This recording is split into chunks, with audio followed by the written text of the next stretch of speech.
Welcome back to my YouTube channel Ranjitha Santosh vlogs.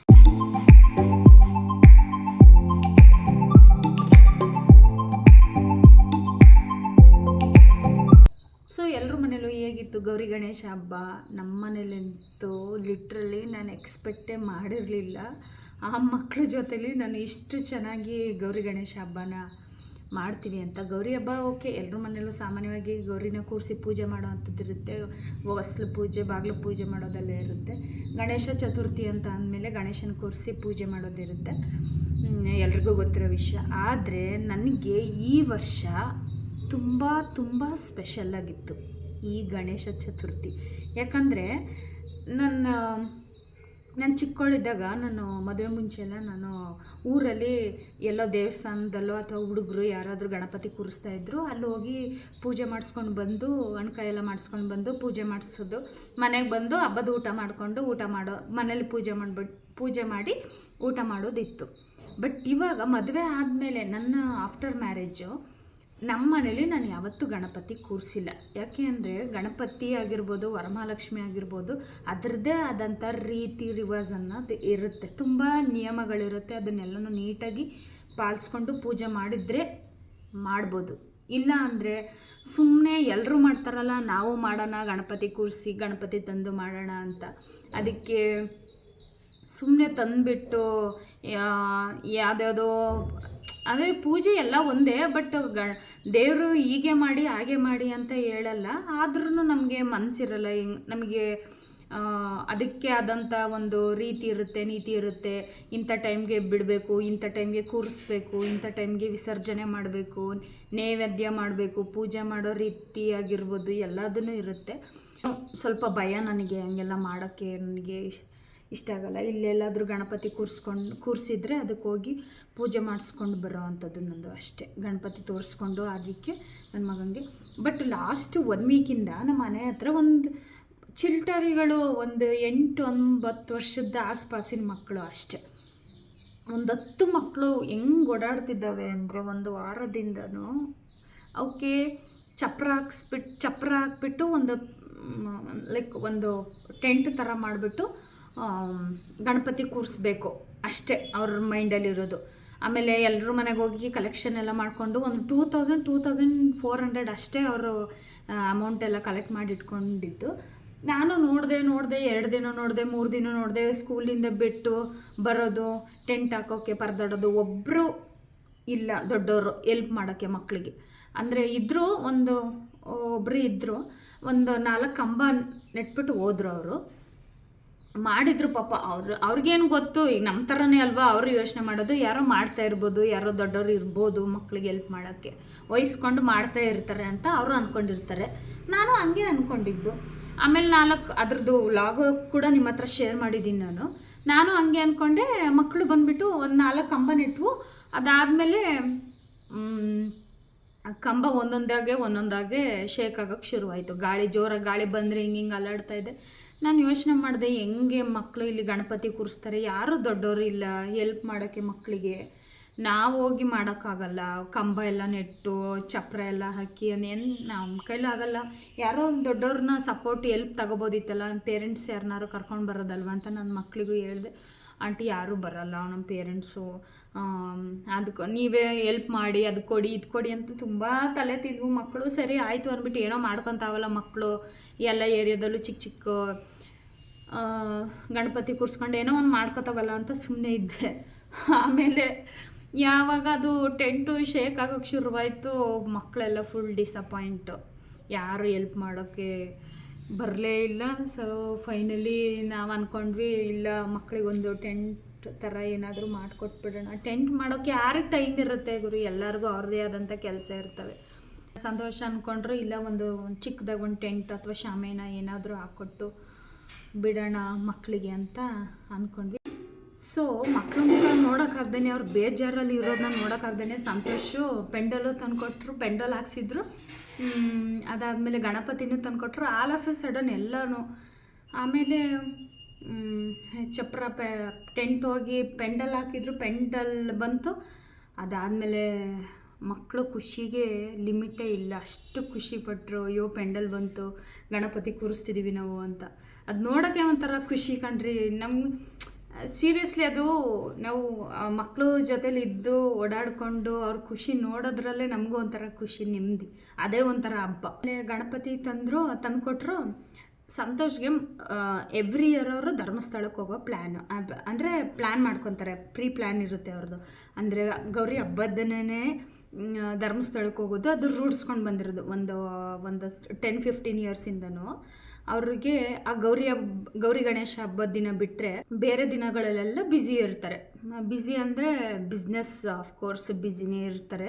Business ಮಾಡೋರಿಗೆ ಇದು ಗೊತ್ತಿರುತ್ತೆ, ಬಿಸ್ನೆಸ್ ಮ್ಯಾನ್ಗಳ ಕಷ್ಟ ಏನು ಅಂತ. ಸೊ ಟೈಮೇ ಸಿಕ್ಕಲ್ಲ ಅವರಿಗೆ. ಲೇಬರ್ಸ್ ಆಗಿರ್ಬೋದು, ಎಲ್ಲರಿಗೂ ರಜೆ ಸಿಗೋದು ವರ್ಷಕ್ಕೆ ಈ ಥರ ಹಬ್ಬಗಳ ದಿನ ಮಾತ್ರ. ದೀಪಾವಳಿ ಹಬ್ಬದ ದಿನ, ಗೌರಿ ಗಣೇಶ ಹಬ್ಬದ ದಿನಕ್ಕೆ ಕಾಯಬೇಕು ಅವರು. ಸೊ ಹಂಗಾಗಿ ಅವತ್ತೇ ಅವರು ಧರ್ಮಸ್ಥಳಕ್ಕೆ ಹೋಗ್ಬೇಕಾಯ್ತು, ಅನಿವಾರ್ಯ. ಅದು ಹೋಗಲೇಬೇಕಾಗಿತ್ತು. ಯಾಕಂದರೆ 3-4 ಜನ ಪ್ಲ್ಯಾನ್ ಮಾಡ್ಕೊಂಡಿದ್ರು. ಇನ್ನೇನು ದೇವಸ್ಥಾನಕ್ಕೆ ಹೋಗುವಾಗ ಸುಮ್ಮನೆ ಯಾಕೆ ತಡಿಬೇಕು, ಹೋಗಬೇಡಿ ಇರಿ ಅಂತ ಯಾಕೆ ಹೇಳಬೇಕು ಅಂದ್ಬಿಟ್ಟು ನಾನು ಏನೂ ಮಾತಾಡಲಿಲ್ಲ. ಸರಿ ಆಯಿತು, ಗಣಪತಿ ತಂದು ಕೊಟ್ರಲ್ವ, ಹೆಂಗೋ ಮಕ್ಕಳೆಲ್ಲ ಇದ್ದಾವೆಲ್ಲ ಮ್ಯಾನೇಜ್ ಮಾಡ್ಕೊಳ್ಳೋದ್ರೆ ಆಯಿತು ಅಂತ ಹೋದ್ರು. ಅವರು ತಂದು ಕೊಟ್ಬಿಟ್ಟು ಆವಾಗ ಶುರುವಾಯಿತು ನನಗೆ ಏನು ಮಾಡಬೇಕು ಮಕ್ಕಳನ್ನ ಇಟ್ಕೊಂಡು ಅಂತ. Literally I was very confused. ಏನು ಮಾಡಬೇಕು ಅಂತ ಗೊತ್ತಾಗ್ತಿರ್ಲಿಲ್ಲ. ಈ ಟೈಮ್ಗೆ ಇಡಬೇಕು, ಆ ಟೈಮ್ಗೆ ಗಣಪತಿ ಬೇರೆ ದೊಡ್ಡದು ಬೇರೆ ತಂದಿದ್ದು. ಒಂದು ಪುಟ್ಟ ಗಣಪತಿ ತಂದಿದ್ರೆ ಸಾಕಾಗ್ತಿತ್ತು. ನಾವು ಹಂಗೆ ಅಂದ್ಕೊಂಡು ಒಂದು ಡ್ರಮ್ಗೆ ಬಿಡೋ ಅಂಥ ಚಿಕ್ಕ ಪುಟ್ಟ ಗಣಪತಿನ ತಗೊಂಬನ್ನಿ ಅಂತಲೇ ಹೇಳಿದ್ದು ನಾನು. ಸಂತೋಷ್ ಅವ್ರ ಮೈಂಡಲ್ಲಿ ಅಂದರೆ ಈ ದೊಡ್ಡದು ಪೆಂಡಲ್ ಹಾಕ್ಸಿದ್ದಾರೆ, ಆ ಪುಟ್ಟ ಗಣಪತಿ ತಗೊಂಬಂದರೆ ಏನು ಕಾಣಿಸೋದೇ ಇಲ್ಲ. ಅಷ್ಟು ದೊಡ್ಡ ಪೆಂಡಲ್ ಹಾಕ್ಬಿಟ್ಟು ಬರೀ ಸ್ಮಾಲ್ ಗಣಪತಿ ಇಡಬೇಕಲ್ಲ ಅಂದ್ಬಿಟ್ಟು ದೊಡ್ಡ ತಂದು ಕೊಟ್ಬಿಟ್ಟು ಹೋದ್ರು. ಗಣಪತಿನೂ ಬಂತು, ಪೆಂಡಲು ಆಯಿತು. ಮಕ್ಕಳು ಎಷ್ಟೆಷ್ಟೋ ದುಡ್ಡು ಎಲ್ಲ ಕಲೆಕ್ಟ್ ಮಾಡ್ಕೊಂಡಿದ್ದೆ. ಓಕೆ, ಅದರಲ್ಲೆಲ್ಲ ಪೂಜೆ ಸಾಮಾನೆಲ್ಲ ತೊಗೊಂಡು ಬಂದ್ವು ಮಕ್ಕಳು. ನಾನು ನೈವೇದ್ಯಕ್ಕೆ ಏನೇನು ಬೇಕು ಅದೆಲ್ಲನೂ ಮಾಡಿಕೊಂಡೆ. ಪೂಜೆನೂ ಆಯಿತು, ಕೂರ್ಸು ಆಯಿತು, ಎಲ್ಲನೂ ಮುಗೀತು. ಆದರೆ ಲಾಸ್ಟ್ ಮೂಮೆಂಟಲ್ಲಿ ವಿಸರ್ಜನೆ ಮಾಡಬೇಕಲ್ಲ ಗಣಪತಿನ. ಅಯ್ಯೋ seriously I was not expected. ನಾನು ಅಷ್ಟು ಜನ ಬರ್ತಾರೆ ಲಾಸ್ಟ್ ಮೂಮೆಂಟಲ್ಲಿ. ವಾಲಂಟಿಯರಿಯಾಗಿ ಬಂದು ಎಲ್ಲರೂ ಎಲ್ಪ್ ಮಾಡಿದರು. ಮಕ್ಕಳು ಏನೋ ಮಾಡಿದ್ದಾರೆ, ನಾವು ಎಲ್ಪ್ ಮಾಡೋಣ ಮಕ್ಕಳಿಗೆ ಅಂದ್ಬಿಟ್ಟು ಅದ್ರ ನಾನು ವೀಡಿಯೋಸ್ನ, ಗೌರಿ ಗಣೇಶ ಎರಡೂ ವೀಡಿಯೋಸ್ನ ಕೆಲವೊಂದು ಕ್ಲಿಪ್ಪಿಂಗ್ಸ್ನ ಆ್ಯಡ್ ಮಾಡ್ತೀನಿ. ಏನೇನಾಯಿತು, ಮಕ್ಕಳು ಓಡಾಡ್ಕೊಂಡು ಏನೇನು ಮಾಡಿದರು ಅನ್ನೋದೆಲ್ಲ ಕೆಲವೊಂದು ಕ್ಲಿಪ್ಪಿಂಗ್ಸ್ನ ಆ್ಯಡ್ ಮಾಡ್ತೀನಿ. ನೋಡಿಕೊಂಡು ಬನ್ನಿ, ಮತ್ತೆ ಸಿಗೋಣ.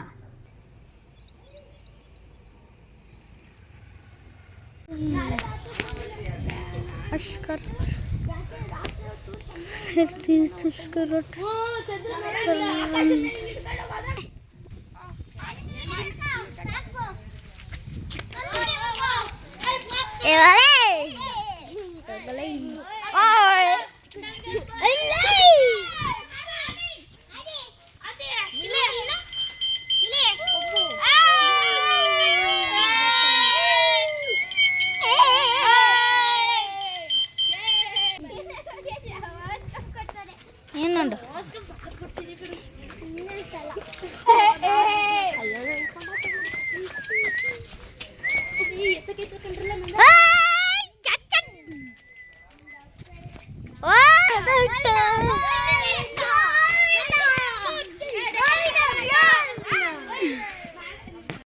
ಫ್ರೆಂಡ್ಸ್, ಅಲ್ಲಿ ಮಕ್ಕಳು ಪೆಂಡಲ್ ಹಾಕ್ತಿದ್ರಲ್ಲ, ಅದಕ್ಕೆ ಖುಷಿಯಿಂದ ಕುಣಿದಾಡ್ತಾ ಇದ್ರು. ಅವ್ರ ಖುಷಿಗೆ ಪಾರನೇ ಇರಲಿಲ್ಲ.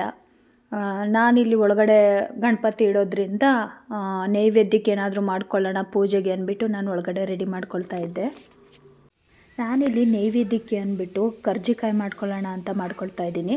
ಒಂದು 3/4 kg 1 kg ಅಷ್ಟು ನಾನು ಮೈದಾ ತೊಗೊಂಡಿದ್ದೀನಿ. ನಾನು ಸ್ವಲ್ಪ ಜಾಸ್ತಿ ಕ್ವಾಂಟಿಟಿನೇ ಮಾಡ್ತಾಯಿದ್ದೀನಿ. ಯಾಕಂದರೆ ನೈವೇದ್ಯಕ್ಕೂ ಬೇಕು, ಅಲ್ಲಿ ಮಕ್ಕಳೆಲ್ಲ ಇರ್ತಾರೆ. ಪೂಜೆ ಎಲ್ಲ ಆದಮೇಲೆ ಮಕ್ಕಳಿಗೆಲ್ಲ ಕೊಡೋಣ ಕರ್ಜಿಕಾಯಿ ತಿನ್ನೋಕ್ಕೆ ಅಂದ್ಬಿಟ್ಟು ನಾನು ಸ್ವಲ್ಪ ಜಾಸ್ತಿ ಕ್ವಾಂಟಿಟಿನೇ ಮಾಡಿದ್ದೆ.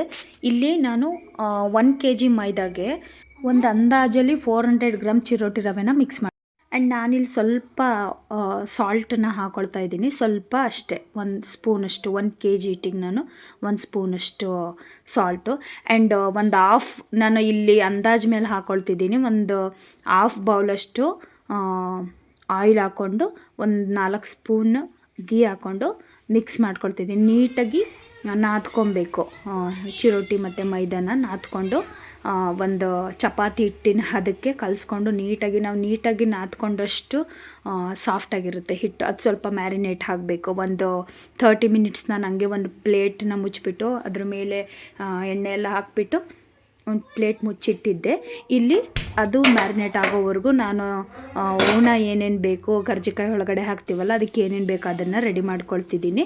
ಇಲ್ಲಿ ನಾನು ಒಂದು 300 ಗ್ರಾಮಷ್ಟು ಬಿಳಿ ಎಳ್ಳು, ಪುಟ್ಟೆಳ್ಳು ಅಂತಾರಲ್ಲ, ಅದನ್ನು ನೀಟಾಗಿ ಫ್ರೈ ಮಾಡಿಕೊಂಡು ಒಂದು 1/4 ಕೆ ಜಿಗಿಂತ ಸ್ವಲ್ಪ ಜಾಸ್ತಿನೇ, ನಾನು ಅದನ್ನು ಮೆಜರ್ ಮಾಡೋಕ್ಕಾಗಲಿಲ್ಲ, ನಂಗೆ ಜಸ್ಟ್ ಅಂದಾಜು ಮೇಲೆ ಮಾಡಿಕೊಂಡು ಫ್ರೈ ಮಾಡಿಕೊಂಡು ಕಡಲೆ ಬೀಜನ ಮತ್ತು ಏನು ತುರಿದಿಟ್ಕೊಂಡಿರ್ತೀವಲ್ಲ ಕೊಬ್ಬರಿ, ನಾನಿಲ್ಲಿ 2 ಪೂರ್ತಿ ಕೊಬ್ಬರಿ ತೊಗೊಂಡಿದ್ದೀನಿ, ತುರಿದಿಟ್ಕೊಂಡು ಅದನ್ನು ಕೂಡ ಫ್ರೈ ಮಾಡ್ಕೊಳ್ತಾ ಇದ್ದೀನಿ. ಆಮೇಲೆ ಕಡಲೆ ಒಂದು ಅರ್ಧ ಕೆ ಜಿಯಷ್ಟು ಕಡಲೆ ತೊಗೊಂಡಿದ್ದೀನಿ. ಕಡಲೆ ಜೊತೆಗೆ ನಾನು ಬೆಲ್ಲನೂ ಆ್ಯಡ್ ಮಾಡ್ಕೊತೀನಿ. ಯಾಕೆ ಕಡಲೆ ಜೊತೆಗೆ ಬೆಲ್ಲ ಅಂದರೆ ಬರೀ ಬೆಲ್ಲನ ನಾವು ರುಬ್ಬೋಕ್ಕಾಗಲ್ಲ, ಸ್ಟಿಕ್ಕಿ ಆಗುತ್ತೆ ಜಾರಲ್ಲಿ. ಹಂಗಾಗಿ ಕಡಲೆ ಜೊತೆ ರುಬ್ಕೊಂಡ್ರೆ ಏನೂ ಆಗಲ್ಲ. ಸೊ ಏನು ಫ್ರೈ ಮಾಡಿ ಇಟ್ಕೊಂಡಿರ್ತೀವಿ ಅಂದರೆ ಲೈಕ್ ಬಿಸಿ ಮಾಡಿ ಇಟ್ಕೊಂಡಿರ್ತೀವಲ್ಲ ಕೊಬ್ಬರಿ, ಅದಕ್ಕೇ ಕಡಲೆ ಬೀಜ ಮತ್ತು ಕಡಲೆ ಬೀಜ ಜೊತೆಗೆ ಸ್ವಲ್ಪ ಏಲಕ್ಕಿ ಕಾಯಿ ಅದನ್ನೆಲ್ಲ ರುಬ್ಕೊಂಡು ಕಡಲೆ ಪುಡಿ, ಬೆಲ್ಲ, ಕಡಲೆ ಬೀಜ, ಲೈಕ್ ಏಲಕ್ಕಿ ಅದನ್ನೆಲ್ಲನೂ ಏನೇನು ರುಬ್ಕೊಂಡಿರ್ತೀನಿ ಅದೆಲ್ಲ ಮಿಕ್ಸ್ ಮಾಡಿಕೊಂಡು, ಸೊ ನಾವು ಕರ್ಜಿಕಾಯಿ ಒಳಗಡೆ ಹಾಕೋ ಹೂರ್ಣನ ಹೂರ್ಣ ಅಂತಾರೋ ಏನು ಹೇಳ್ತಾರೋ ಗೊತ್ತಿಲ್ಲ ಅದಕ್ಕೆ. ಸೊ ಅದನ್ನು ರೆಡಿ ಮಾಡಿಕೊಂಡೆ. ಸೊ ಇವಾಗ ಫೈನಲಿ ಕರ್ಜಿಕಾಯಿ ಎಲ್ಲ ಮಾಡಿ ಎಣ್ಣೆ ಒಳಗಡೆ ಹಾಕಿ ಫೈನಲಿ ಕರ್ಜಿಕಾಯಿ ಗಣಪತಿ ಬಪ್ಪಗೆ ಸಿಹಿ ಕರ್ಜಿಕಾಯಿ, ಗಣಪತಿ ಪ್ರಿಯ ಕರ್ಜಿಕಾಯಿ ಫೈನಲಿ ರೆಡಿ ಆಯಿತು. ಅದು ನನ್ನ ಕೈಯಾರೆ.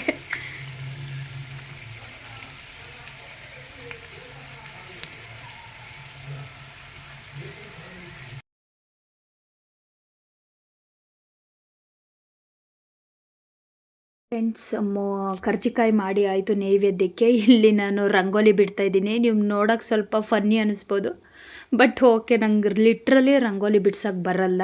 ಅದು ನಾನು ಮದುವೆ ಆದಮೇಲೆ ಒಂದೊಂದೇ ಚುಕ್ಕಿ ಇಟ್ಟೆಲ್ಲ ರಂಗೋಲಿ ನಂಗೆ ಅಷ್ಟು ಬರಲ್ಲ. ನಂಗೆ ಏನು ಬರುತ್ತೋ ಮನಸ ಇಚ್ಛೆ ನಾನು ಸುಮ್ಮನೆ ಗಣಪತಿ ಧ್ಯಾನ ಮಾಡಿಕೊಂಡು ಸಾಂಗ್ಸ್ ಪ್ಲೇ ಆಗ್ತಾಯಿತ್ತು. ಆ ಜಾಗದಲ್ಲಿ ಕೂತ್ಕೊಂಡು ಸಾಂಗ್ಸ್ನ ಎಂಜಾಯ್ ಮಾಡಿಕೊಂಡು ಗಣಪತಿ ದೇವ್ರ ನಾಮಗಳನ್ನ ಎಂಜಾಯ್ ಮಾಡಿಕೊಂಡು ನಾನು ಮನಸ ಇಚ್ಛೆ ರಂಗೋಲಿ ಬಿಡಿಸ್ತಾಯಿದ್ದೆ. ನೀವು ನೋಡ್ತಾ ಇರ್ಬೋದು, ಆ ರಂಗೋಲಿ ನೋಡಿದರೆ ಗೊತ್ತಾಗುತ್ತೆ ನಾನು ಎಷ್ಟು ಪ್ರವೀಣೆ ಇದ್ದೀನಿ ರಂಗೋಲಿ ಬಿಡಿಸೋದ್ರಲ್ಲಿ ಅಂತ. ಸೀರಿಯಸ್ಲಿ ನಂಗೆ ರಂಗೋಲಿ ಬಿಡ್ಸೋಕ್ಕೆ ಬರಲ್ಲ, ಟು ಬಿ ಆನೆಸ್ಟ್. ಸೊ ನನಗೆ ಹೆಂಗೆ ಬರುತ್ತೋ ಆ ಥರ ಬಿಡಿಸ್ತಾ ಇದ್ದೆ. ಈ ಕಡೆ ಸೈಡಲ್ಲಿ ಗಣಪತಿ ಕೂರಿಸ್ಕೊಳ್ಳೋಕ್ಕೆ ಮಕ್ಕಳೆಲ್ಲ ರೆಡಿ ಮಾಡ್ಕೊಳ್ತಾ ಇದ್ರು. ಸಂತೋಷ್ ಧರ್ಮಸ್ಥಳಕ್ಕೆ ಹೋಗೋಕ್ಕೆ ಅಂತ ರೆಡಿ ಆಗ್ತಾಯಿದ್ರು. ಅಂದರೆ ಗಣಪತಿ ಇಟ್ಬಿಟ್ಟು ಅವರು ಪೂಜೆ ಮಾಡಿಬಿಟ್ಟು ಹೋದರು. ನಾನು ರಂಗೋಲಿ ಎಲ್ಲ ಬಿಡಿಸಿ ಅಲ್ಲಿ ಗುಡಿಸಿ ಸಾರಿಸಿ ಎಲ್ಲ ಒರೆಸಿ ರಂಗೋಲಿ ಇಟ್ಟು ಗಣಪತಿ ಕೂರಿಸ್ಕೊಳ್ಳೋಕ್ಕೆಲ್ಲ ರೆಡಿ ಮಾಡ್ಕೊಳ್ತಾ ಇದ್ವಿ. ಫ್ರೆಂಡ್ಸ್, ಇದೇ ನೋಡಿ ನಮ್ಮ ಏರಿಯಾ ಗಣಪತಿ ಹೇಗಿದ್ದಾರೆ ನೋಡಿಬಿಟ್ಟು ಕಮೆಂಟ್ ಮಾಡಿ. ನಮ್ಮ ಮಕ್ಕಳು ಅವ್ರ ಶಕ್ತಿನ ಮೀರಿ ಗಣಪತಿ ಹಬ್ಬನ ಸೆಲೆಬ್ರೇಟ್ ಮಾಡ್ತಾಯಿದ್ರು. ಅದಕ್ಕೆ ನಾವು ಸ್ವಲ್ಪ ನಮ್ಮದೊಂದು ಅಳಿಲು ಸೇವೆ ಅನ್ನೋ ಥರ ಸ್ವಲ್ಪ ಎಲ್ಪ್ ಮಾಡ್ತಾಯಿದ್ವಿ ಅಷ್ಟೇ. ಇನ್ನು ಮಿಕ್ಕಿದ್ದೆಲ್ಲ ಅವರೇ ಮಾಡ್ತಾಯಿದ್ರು. ಸ್ಟಿಲ್ ಅವ್ರಿಗೆ ಗಣಪತಿ ಕೂರಿಸಿದ್ದೀವಿ ನಾವು, ಅದ್ರದ್ದು ಏನೇನಿರುತ್ತೆ ಪೂಜೆ ಅದ್ರ ಬಗ್ಗೆ ಗಮನ ಇರಲಿಲ್ಲ. ಅವು ಎಲ್ಲೋ ದೂರ ಆ ಕಡೆ ಸೈಡ್ಗೆ ಹೋಗ್ಬಿಟ್ಟು ಫುಲ್ ಪಟಾಕಿ ಹೊಡಿತಾಯಿದ್ರು. ಇವರೇ ನೋಡಿ ನಮ್ಮ ಚಾಂಪಿಯನ್ಸ್. ಈ ಮಕ್ಕಳೇ ನಮ್ಮ ಏರಿಯಾದಲ್ಲಿ ಗಣಪತಿ ಕೂರಿಸಿರೋದು ನಮ್ಮ ರೋಡಲ್ಲಿ.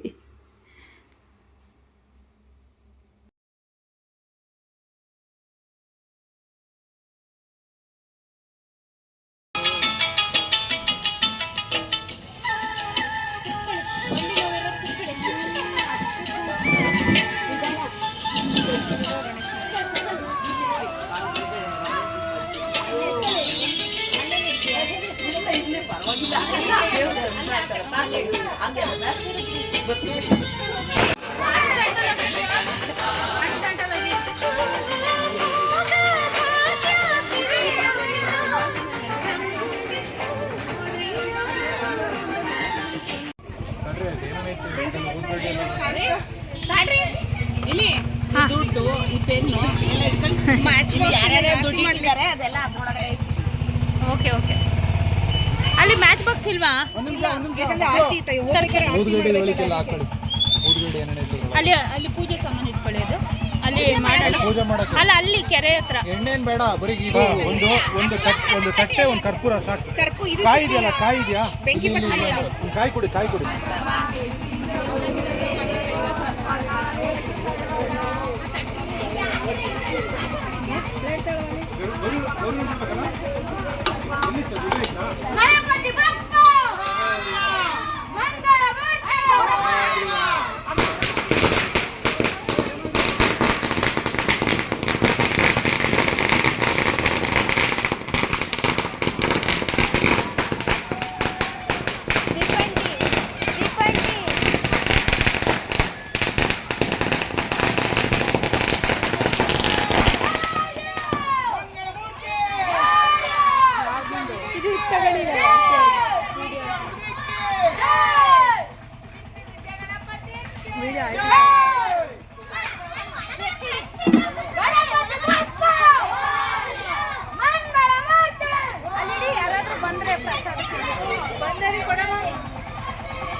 ಇಲ್ಲಿ ಬೇಡ, ಇಲ್ಲಿ ಬೇಡ, ಕರ್ಪೂರ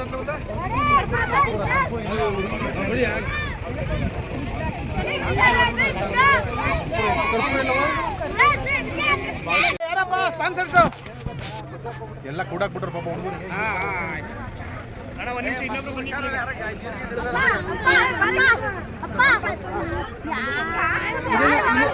ಕೈ ಮುಗಿದ್ರೆ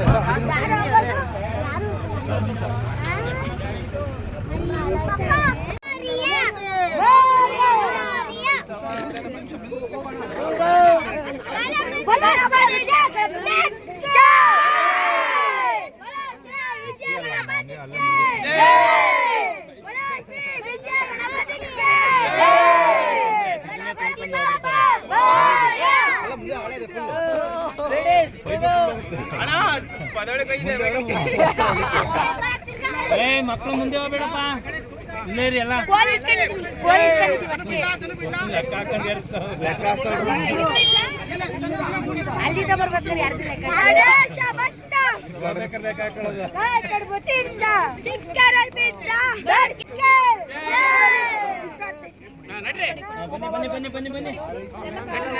ಸೊ ಫ್ರೆಂಡ್ಸ್, ನೋಡಿದ್ರಲ್ಲ, ಇದಾಗಿತ್ತು ನಮ್ಮ ಏರಿಯಾ ಗಣಪತಿ ಹಬ್ಬ. ಇವರೇ ನಮ್ಮ champions. All credit goes to this champions. ಇವರು ಮಾಸ್ಟರ್ಸ್ ಅಂತಲೇ ಹೇಳ್ಬೋದು. ಇವ್ರ ಶ್ರಮಕ್ಕೆ ಪ್ರತಿಫಲ ಸಿಕ್ತು. ಕೊನೆಗೂ ಆ ಗಣೇಶನಿಗೆ, ಆ ಅಪ್ಪನಿಗೆ ಆ ಮಕ್ಕಳ ಹತ್ರ ಪೂಜೆ ಮಾಡಿಸ್ಕೋಬೇಕು ಅಂತ ಇತ್ತು. ಆಯಿತು, ನೀಟಾಗಿ ಪೂಜೆ ಎಲ್ಲ ಮುಗೀತು. ಫ್ರೆಂಡ್ಸ್, ಸಿಗೋಣ ನೆಕ್ಸ್ಟ್ ವಿಡಿಯೋದಲ್ಲಿ. See you again. Bye. Thank you all.